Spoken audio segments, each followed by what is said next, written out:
최근 북한군이 비무장지대에 벽을 세우려는 움직임에 군사 분계선 침범까지 하자 우리 군도 빈틈없는 대응에 나섰습니다.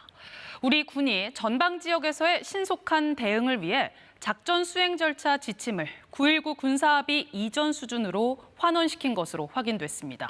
임종빈 기자입니다.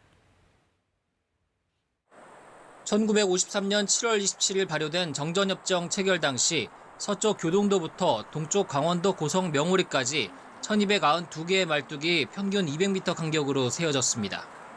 이 중 600여 개는 유엔사, 590여 개는 북측이 관리 중인데 표지물 차원인 이 말뚝들을 연결한 가상의 선이 군사분계선인 셈입니다. 우리 군은 GPS를 이용한 감시 장비를 통해 유엔사가 정한 정확한 군사분계선 좌표와 북한군의 침범 여부 등을 실시간 파악할 수 있습니다. 그러나 이런 장비가 없는 북한은 최근 군인들을 투입해 군사분계선의 정확한 지점을 살펴보는 걸로 전해졌습니다. 지난 9일 북한군 수십 명이 군사분계선을 침범해 우리 군의 경고 사격을 받고 물러난 것도 이와 관련이 있는 것으로 보입니다.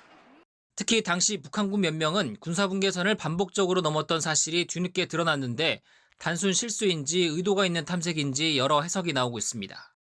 이 같은 북한군 병사들의 잦은 비무장지대 출몰이 목격되는 가운데 우리 군도 9.19 군사합의 전부 효력정지 이후 전방 지역에서의 대응 매뉴얼인 작전 수행 절차를 이전과 같이 환원한 것으로 확인됐습니다. 기존에는 2차례 경고 방송과 2차례 경고 사격 이후 포획이나 조준 사격 등의 군사 행동에 들어가는 5단계 절차였지만 최근 2차 경고 방송 뒤에 3차 경고 방송과 동시에 경고 사격을 한 뒤 군사 행동에 들어가는 4단계로 줄면서 대응 단계가 빨라진 겁니다. 한편 북한군이 비무장지대에 세우고 있는 벽 구조물에 대해 장호진 국가안보실장은 대전차 장애물과 비슷한 방벽에 가깝다고 분석했습니다.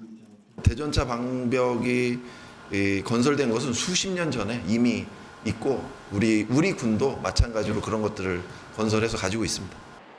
장 실장은 벽의 길이가 아직은 짧아서 장벽으로 판단할지는 좀 더 지켜봐야 한다고 설명했습니다.